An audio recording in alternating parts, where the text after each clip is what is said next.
Space launch trajectory and countdown net. Pad is clear. 10, 9, 8. Launch auto sequence has started. 6, 5, 4, 3, 2, 1. Go for launch.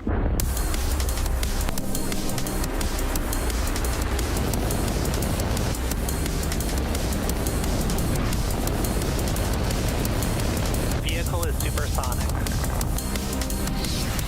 Stage separation confirmed. Dragon, separation confirmed.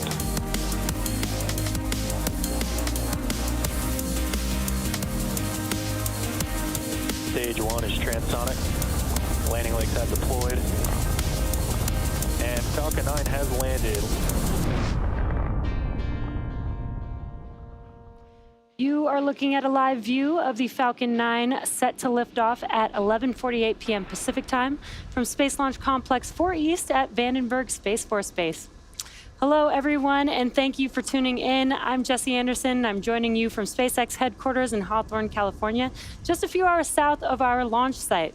Tonight, we are launching SpaceX's Transporter 7 mission. This is our 7th dedicated small-sat rideshare program launch.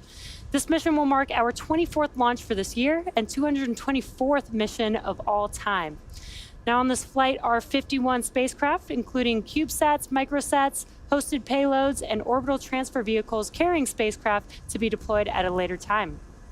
Now, it might be worth mentioning that weather is currently red for liftoff at this time, but moving forward with our T0 of 11:48 p.m. Pacific time to see if we can find some good weather.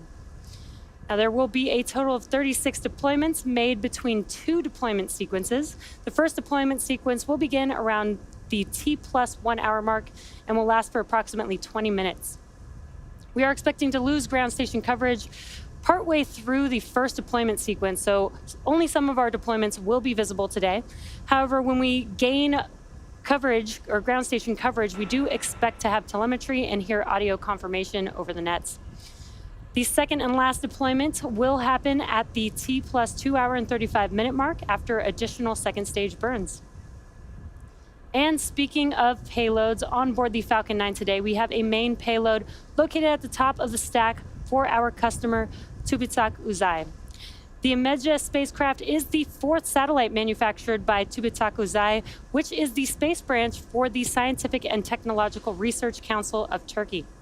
Imedja in Turkish means collaboration or collective work, as it was a project that was worked on by several institutions and holds great significance in the Turkish culture. Now with that, here's a video highlighting our main payload.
Hey everyone, I'm Somer Srivastava, a structures engineer here at SpaceX.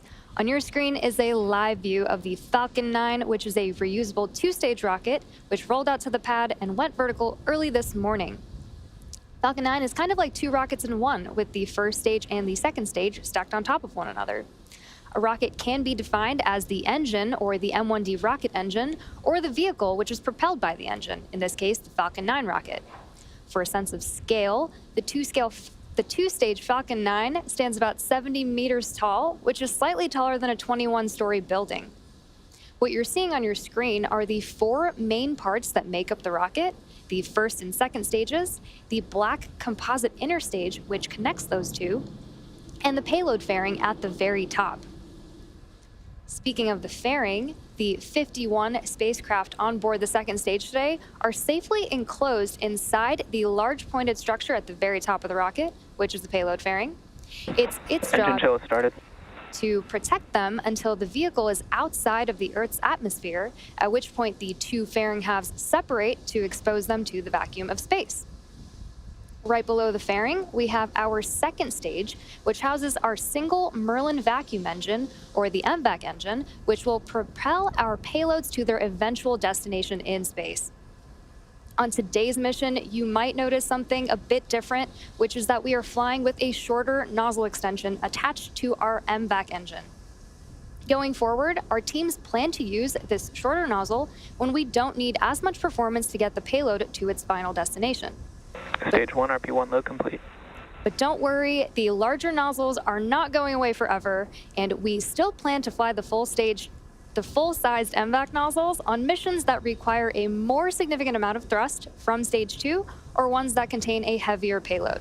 So keep an eye out for that after stage separation. Moving on further down the rocket, below the second stage is the black carbon fiber inner stage. The inner stage connects the two stages and houses the center pusher that allows the first and second stages to separate during flight.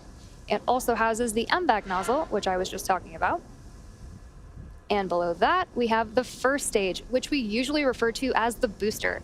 The first stage makes up the bottom 2/3 of the vehicle and has 9 M1D engines at the bottom.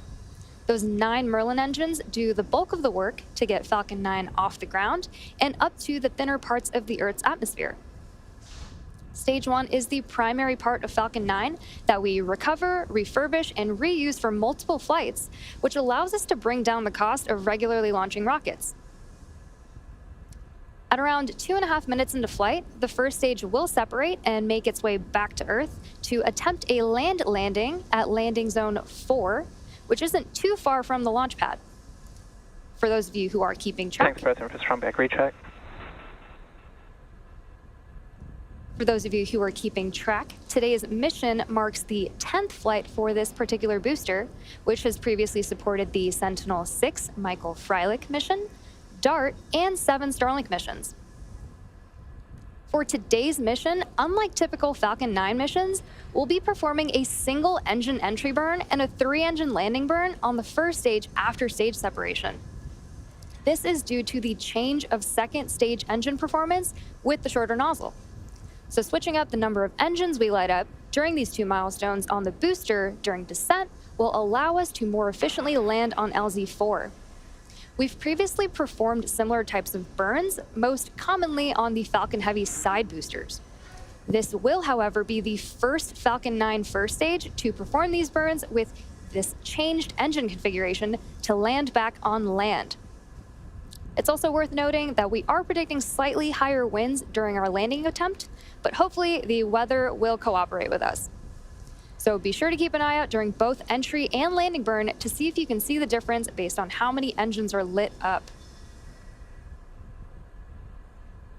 At T-minus 3 minutes and 33 seconds, the vehicle is healthy and we are currently tracking no issues. However, the weather is currently a watch item and red, but we are planning on moving towards our planned T0 of 11:48 p.m. If for some reason we do not launch today, we have another opportunity tomorrow at the same time.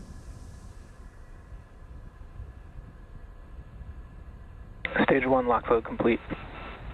Our goal with these missions is to provide small satellite operators competitive pricing, increased flight opportunities, and flexibility. We're flying some really cool payloads on this mission, including several different types of Earth observation spacecraft, collecting greenhouse gas emissions data, hyperspectral imaging, student research projects, and orbit-changing vehicles. It's pretty incredible how even the smallest satellites can make meaningful contributions to take care of planet Earth and our efforts to visit other worlds. And we're looking forward to providing a great ride to space for these 51 payloads on board today in just a few minutes from now.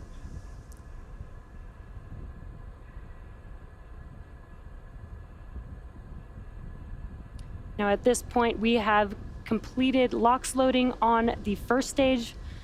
We're coming up on LOX loading completion on the second stage in a few seconds here at the T-2 minute mark. And again, we are keeping our eye on the weather for T0.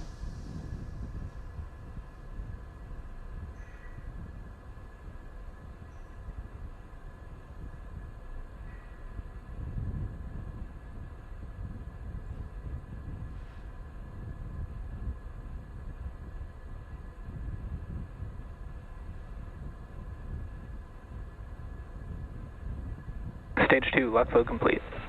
There's that call out that we were waiting for.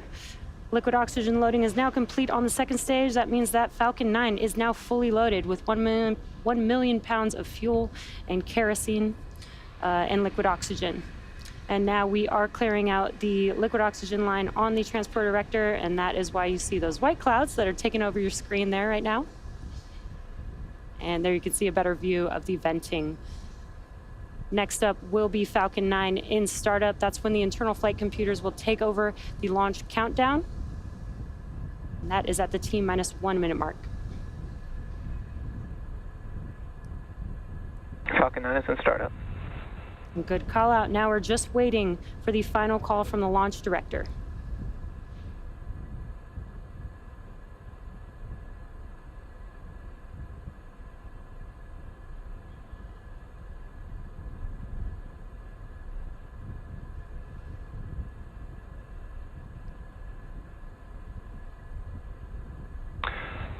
Launch director on countdown 1. Hold, hold, hold. Launch abort has started.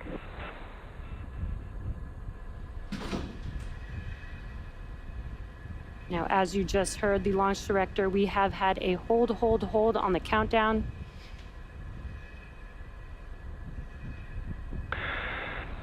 As launch director on countdown net, a manual hold was called due to weather constraints.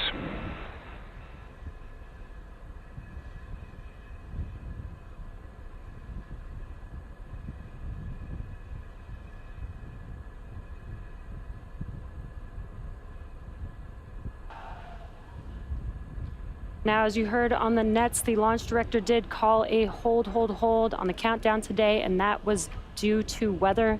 We have been keeping an eye out on that. The vehicle and payload remain in good health, and our next launch opportunity is tomorrow at the same time at 11:48 p.m. Pacific time. As always, thanks for watching, and we hope to see everyone back here for our next attempt.